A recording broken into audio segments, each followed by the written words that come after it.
नमस्कार, स्वागत है आपका एनडीटीवी के इलेक्शन कार्निवल में।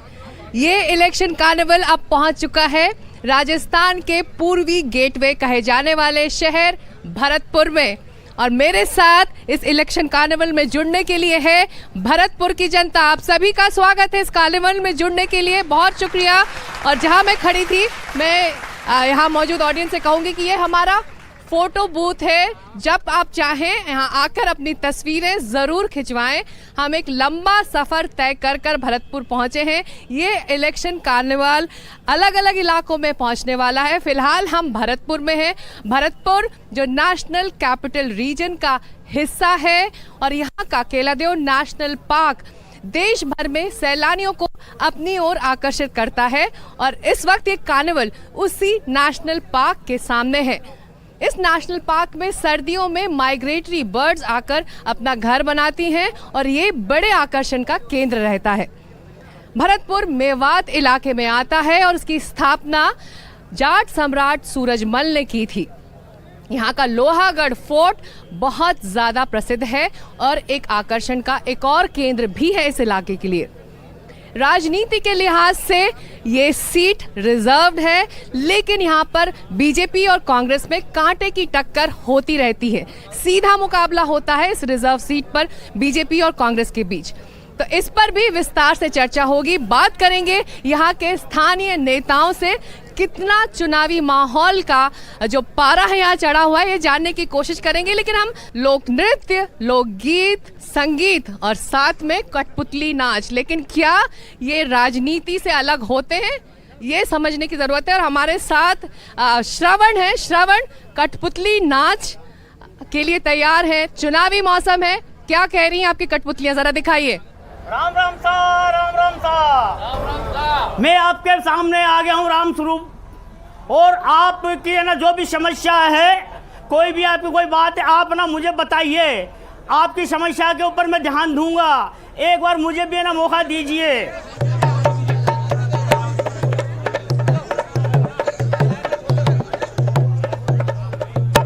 ये आ गई आपके सामने राजस्थान से चल के अनारकली। और राम राम सा। हाँ भाई, हो कहाड़ ओ काड़ ओ काड़ गयर गयर में राम है, काड़ गयर गयर में राम, साइकिल पंचर कर जायो। अरे ओ मोटर पड़ी र गरनाव है, मोटर पड़ी र गरनाव, जय पर जा बहड़ा कोनी। अरे ओ मारो मस मस दूध ओ पेट रे, मारो मस मस दूध ओ पेट, लडूरा दाई न बुला जा रे। टमाटर टमाटर पड़ी र गरनाव है, मोटर पड़ी र गरनाव, जय पर जा बहाड़ा कोनी। अमारो मस मस दूध ओ पेट, लडूरा दाई न बुला जा रे। अरे शुक्रिया श्रवण। और आपने राजस्थान की एक पारंपरिक कला को पेश किया है, लेकिन इसमें चुनावी तड़का भी था, फिल्मी तड़का भी था।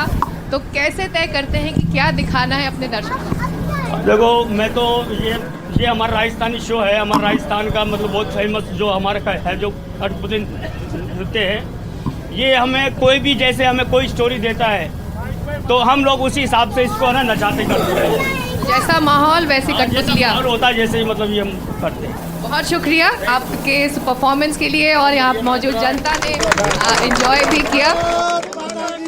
आप देख रहे हैं एनडीटीवी इलेक्शन कार्निवल और हम पहुंचे हुए हैं भरतपुर। और अब चर्चा की बारी है राजनीति की, चुनावों की। तो मेरे साथ यहाँ पर दो खास मेहमान, दो उम्मीदवार जो इस वक्त अपनी किस्मत आजमा रहे हैं। भरतपुर से संजना जाटव कांग्रेस की प्रत्याशी और साथ ही रामस्वरूप कोहली जो बीजेपी के प्रत्याशी। आप दोनों मंच पर आ जाइए।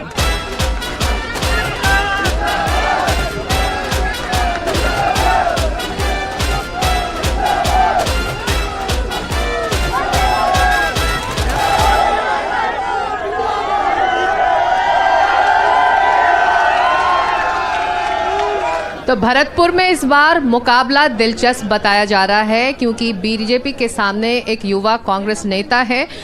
तो क्या संजना जाटव आप तैयार हैं इस मुकाबले के लिए? आप एक युवा नेता हैं, क्यों जुड़ी हैं? सबसे पहले तो ये बताइए कि राजनीति से आप पहले तो मैं आपको बहुत बहुत धन्यवाद देना चाहती हूँ। आज भरतपुर की पावन धरा पर, महाराज सूरजमल की धरा पर आपको मैं दिल से बहुत बहुत धन्यवाद, आभार, स्वागत करती हूँ।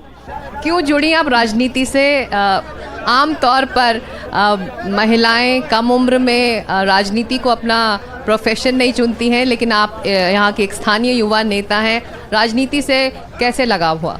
देखो, मैंने शुरू से ही पढ़ाई की है, पॉलिटिकल साइंस रही है मेरे पास, तो मेरा शुरू से ही मन था कि मैं राजनीति में आऊँ। शादी के होने के बाद मैं अपने परिवार ने सपोर्ट किया अच्छे से, आज मैं इस मंच पे पार्टी ने अच्छे से मुझे मौका दिया है, तो उनके लिए मैं बहुत बहुत धन्यवाद देती हूँ क्योंकि इतनी सी उम्र में उन्होंने मुझे अच्छे से तैयार किया। जी, पिछले 2 चुनावों में बीजेपी ने यहाँ से सांसद भेजा है और अब आपको मौका मिला है, तो ऐसे में क्या वो मुद्दे हैं आपको लगता है जिसकी वजह से बीजेपी के जो उम्मीदवार हैं वो लोकसभा पहुँच पा रहे हैं?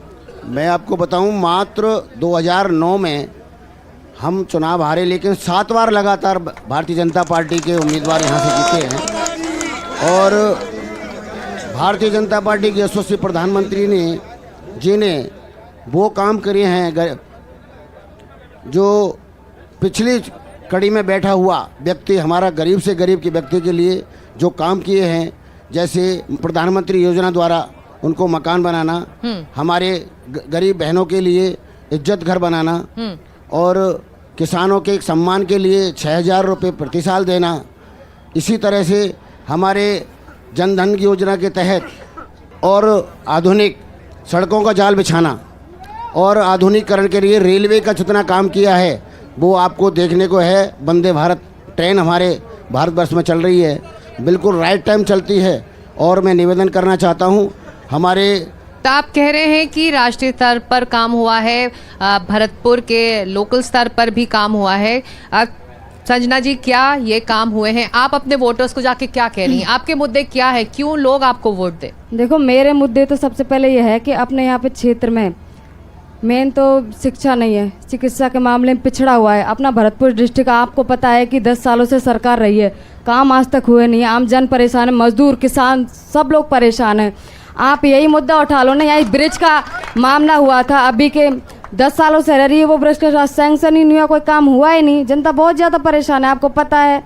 और मैं तो यही बोलना चाहती हूँ कि आप जनता इसलिए चुने क्योंकि युवा है कैंडिडेट, और जो मुझे अगर मौका मिलता है तो मैं सबसे पहले अपने भरतपुर डिस्ट्रिक्ट के सबसे ज़्यादा विकास कराऊंगी क्योंकि आज तक मुझे लगा नहीं हुआ भी नहीं है, बहुत पिछड़ा हुआ है। मैं और अदर की बात करूँ तो सबसे नंबर 1 पे है, पर ये भरतपुर डिस्ट्रिक्ट पिछड़ा हुआ है, विकास ही नहीं करवाए।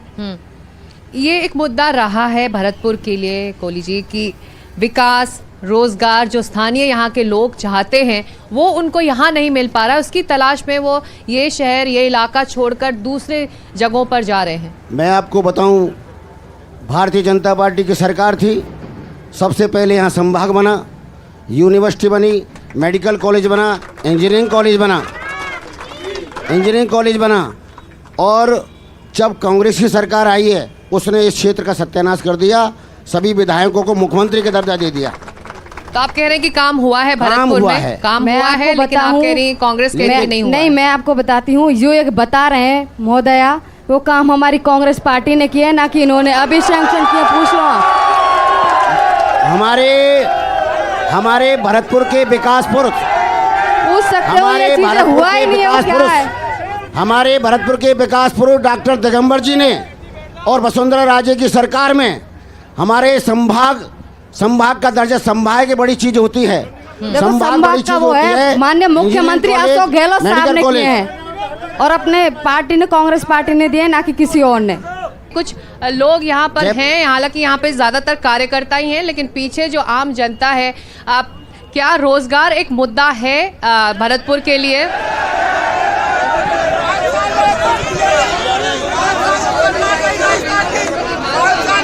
तो मैं कार्यकर्ताओं से नहीं पूछूंगी क्योंकि आपका पक्ष आपके नेता रख रहे हैं। अब यहाँ पर जो जनता मौजूद है मैं उनसे पूछना चाहूंगी, ये बताइए आपके लिए क्या वो मुद्दे हैं जिस पर आप चाहते हैं कि आपके दोनों उम्मीदवार यहाँ सुन रहे हैं, आपके उम्मीदवार सुन रहे हैं, वो क्या चाहते हैं आपकी, वो क्या करें कि आपका वोट हो पाए? देखिए, युवा के लिए वास्तव में रोजगार की ज़रूरत है। तो आत्मनिर्भर भारत मिशन के तहत भारत को नव भारत के निर्माण के लिए मोदी जी का जो सपना है उसके आधार पर भारत आगे बढ़ रहा है और युवा को अपने आप को सक्षम बनाने की आवश्यकता है। उन योजनाओं का लाभ लें, आगे आएं, सीखें और आगे बढ़ें। मैम, जो काम कांग्रेस ने 70 साल में नहीं करा वो काम मोदी ने 15 साल में करके दिखा। धारा 370 और राम मंदिर सबसे बड़ा मुद्दा है जो मोदी जी ने कराया है। स्थानीय विकास क्या वाकई मुद्दा है ये देखना होगा, लेकिन जो बड़े मुद्दे हैं, जो राष्ट्रीय स्तर के मुद्दे हैं संजना जी, वो हावी दिखाई देते हैं। बीजेपी जो राष्ट्रीय स्तर पर मुद्दे उठा रही है वही यहाँ पर उसकी गूंज दिखाई दे रही है, लेकिन स्थानीय मुद्दों की अपील है क्या? मैं आपको बताना चाहती हूँ कि हाल ही में आप देख लो, यहाँ पे सरहद चौराहे पे पुल का था, अपने ब्रिज का था, सैंक्शन अब तक हुआ नहीं, काम हुए ही नहीं है। और स्थानीयों की बात करें तो आप देख लो, चिकित्सा है, शिक्षा है, इनके मामले में बहुत पिछड़ा हुआ है। और जो सरकार ने, हमारी जो सरकार रही है, उन्होंने कितने अच्छे काम करे, योजनाएं दी आम जनों के लिए। आप 3 महीने में इनका देख सकते हो, आज तक कुछ हुआ नहीं, वही की वही है। और अपनी कांग्रेस पार्टी ने, अशोक गहलोत साहब ने ज़्यादा से ज़्यादा योजनाएं दी हैं आम जनों के लिए, गरीब परिवार, किसानों के लिए, जिससे कि ज़्यादा उपलब्धियां हो सके। और ये जो सरकार आई है, उन्होंने सारी योजनाएं सारी बंद कर दी।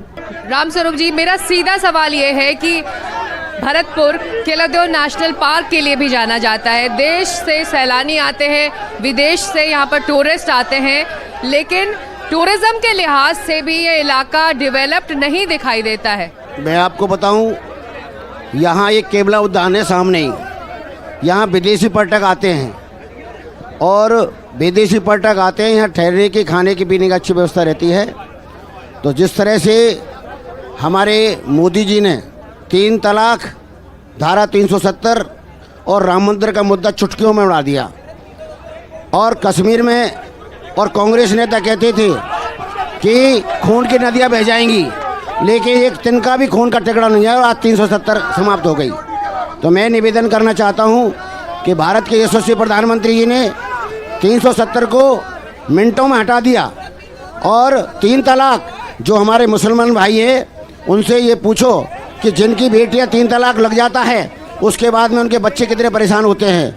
तो हमारी मुस्लिम बहनों के लिए भी हमारे प्रधानमंत्री ने बहुत कुछ किया है। तो मेरा निवेदन है कि 3 तलाक का जो मसला था वो किसी ने नहीं उठाया। मेरा जो सीधा सवाल ये है कि आप तो ये राष्ट्रीय स्तर के मुद्दे कह रहे हैं, जो आपके राष्ट्रीय नेता जब अपने कैंपेन के लिए निकलते हैं तो वो जनता से इस बात को रखते भी हैं, लेकिन यहाँ के जो स्थानीय मुद्दे हैं उसको लेकर क्या आप सांसद बने तो काम करेंगे? वो कौन से मुद्दे? मैं आपको बताऊं, ERCP का बहुत बड़ा मुद्दा था।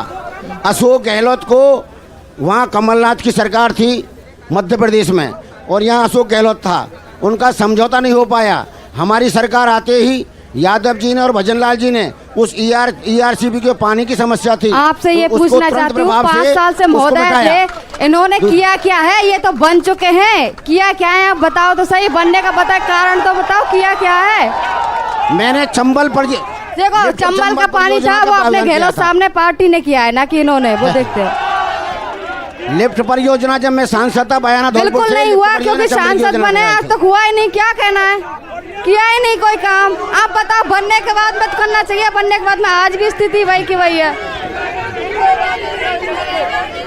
आपकी क्या तैयारी है?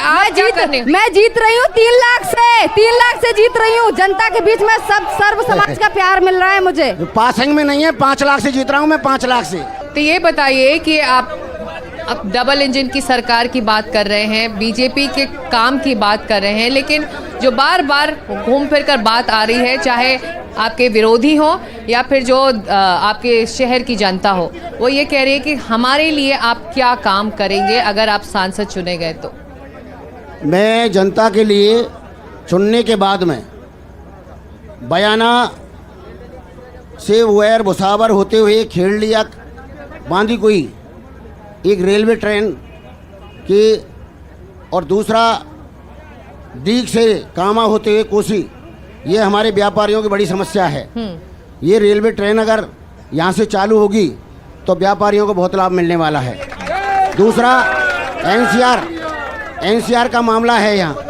एनसीआर का कांग्रेस की देन थी। एनसीआर कांग्रेस की देन थी, कांग्रेस ने एनसीआर लगाया था। अब हम चाहते हैं या तो यहाँ उद्योग धंधे खुलें या एनसीआर खत्म हो।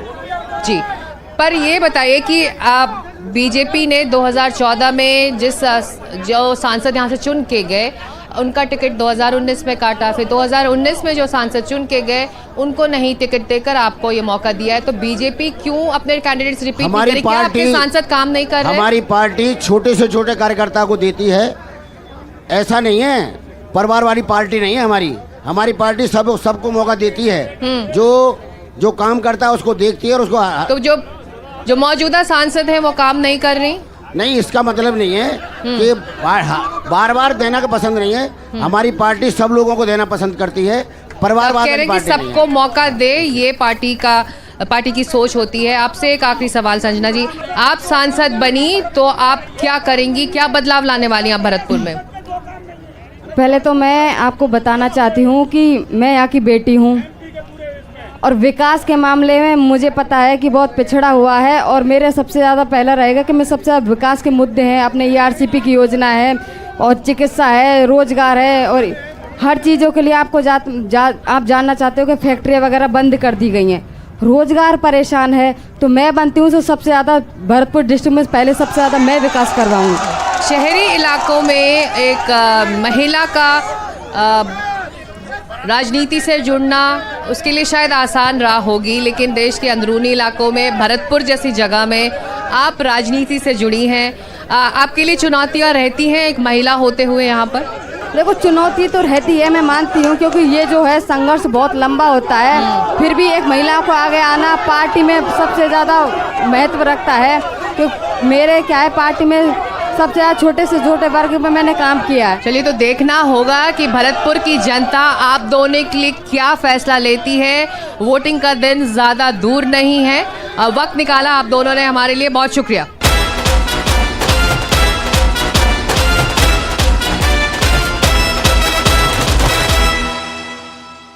एनडीटीवी इलेक्शन कार्निवल, कलाकारों का होगा धमाल। एनडीटीवी पूछेगा सवाल, देखिए क्या होता है नेताजी का हाल।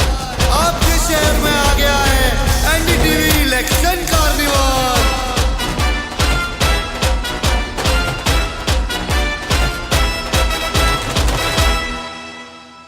आप देख रहे हैं एनडीटीवी का इलेक्शन कार्निवल और यहाँ मौजूद है भरतपुर की जनता मेरे साथ। आप चुनावी कार्निवल में जब बात हो लोकगीत लोक संगीत की तो मज़ा दुगना हो जाता है? बिल्कुल, हाँ जी मैम, बिल्कुल हो जाता है। चुनावों में लोकगीत लोक संगीत कलाकारों का जुड़ना उसको किस तरह से देखती है? ये तो हमारे यहाँ की पहचान है कि राजस्थान में सबसे बढ़िया डांस इसी को माना जाता है। आप देख रहे हैं एनडीटीवी का इलेक्शन कार्निवल। अब से कुछ देर पहले हमने भरतपुर के नेताओं को सुना था, उनके कार्यकर्ताओं को सुना था। अब बारी है यहाँ की जनता की, वो क्या सोचते हैं इन चुनावों को लेकर। तो यहाँ मौजूद जनता से मैं ये कहूँगी कि मेरे पास कुछ शब्द हैं, मैं वो शब्द आपको पूछूंगी और आप उस शब्द से क्या समझते हैं एक और वर्ड आप मुझे देंगे, ठीक है? मेरा पहला शब्द है चुनाव। चुनाव मतलब विकास। चलिए, अगला शब्द वोटर मतलब आम जनता। बहुत अच्छा। उम्मीदवार जनप्रतिनिधि। जनप्रतिनिधि। मुद्दे विकास और मतलब कुल मिलाकर के देश का भविष्य तय करने वाले मुद्दे। नरेंद्र मोदी जी जो आज कर रहे हैं हमारे देश के लिए बहुत अच्छा कर रहे हैं और हम ये चाहते हैं कि नरेंद्र मोदी जी को मजबूत करने के लिए 400 पार का जो उन्होंने टारगेट दिया है, जनता जनार्दन उनके साथ है। इस तरफ मैं पूछूंगी कुछ और लोगों से, एक एक शब्द में जवाब। सरकार, विकास, वोटर, आम जनता, मुद्दे सड़क, रोजगार और नौकरी, ये मुद्दे। वहाँ कुछ महिलाएं भी हैं भरतपुर की और मैं उनसे बात करना चाहूँगी।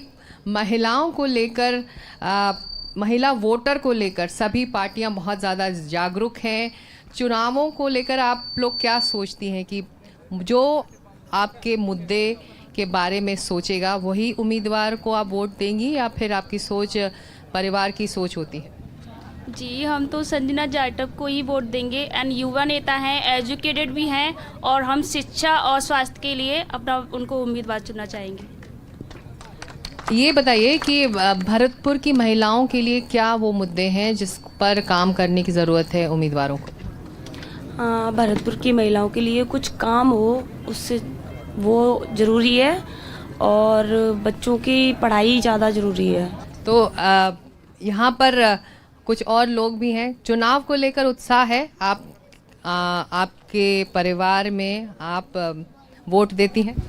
हाँ, उत्साह है परिवार में भी, इस बार वोट देंगे? हाँ, सब वोट देते हैं। क्या सोचकर आप लोग ये तय करते हैं किस उम्मीदवार को देना है? जो उनमें योग्यता होती है उसके आधार पर, पढ़ा लिखे हो और बिल्कुल विकास के उसमें ध्यान देना हो, यही तो जो योग्य है उसी को वोट मिलेगा। आपके लिए उम्मीदवार कैसा होना चाहिए? उम्मीदवार वो हो जो एजुकेटेड हो, समझता हो कि यहाँ की क्या समस्याएं हैं, उनको कैसे सॉल्व किया जाए, उसके लिए अपनी बात कैसे रखी जाए कि अगर हम उसे इलेक्ट करके हमें जीत कर हम जिता कर भेज रहे हैं चुनाव के लिए संसद में, तो वो हमारी बात को रिप्रेजेंट कर सके और हमारी समस्याओं को उठा सके और उनका सुझाव ला सके, उनको सॉल्यूशन कर सके उनके लिए। तो उम्मीदवारों के लिए जनता की कसौटी पर खरा उतरना होगा, उनके वोट पाने के लिए कड़ी मेहनत करनी होगी। देश भर में चुनाव का त्यौहार छाया हुआ है और एनडीटीवी अलग अलग इलाकों में पहुंचकर वहां की जनता से जुड़ रहा है इस कार्निवल के जरिए। क्योंकि हम राजस्थान में हैं तो कार्निवल का अंत भी यहाँ के लोक संगीत के साथ ही करते हैं। लेकिन जाने से पहले ये वादा कि कल ठीक इसी वक्त हम फिर मिलेंगे एक नई जगह से। श्रवण जी हमारे साथ है। श्रवण जी, हमारी जनता को, हमारे दर्शक को आप क्या सुनाएंगे? हो मोरिया, हो मोरिया,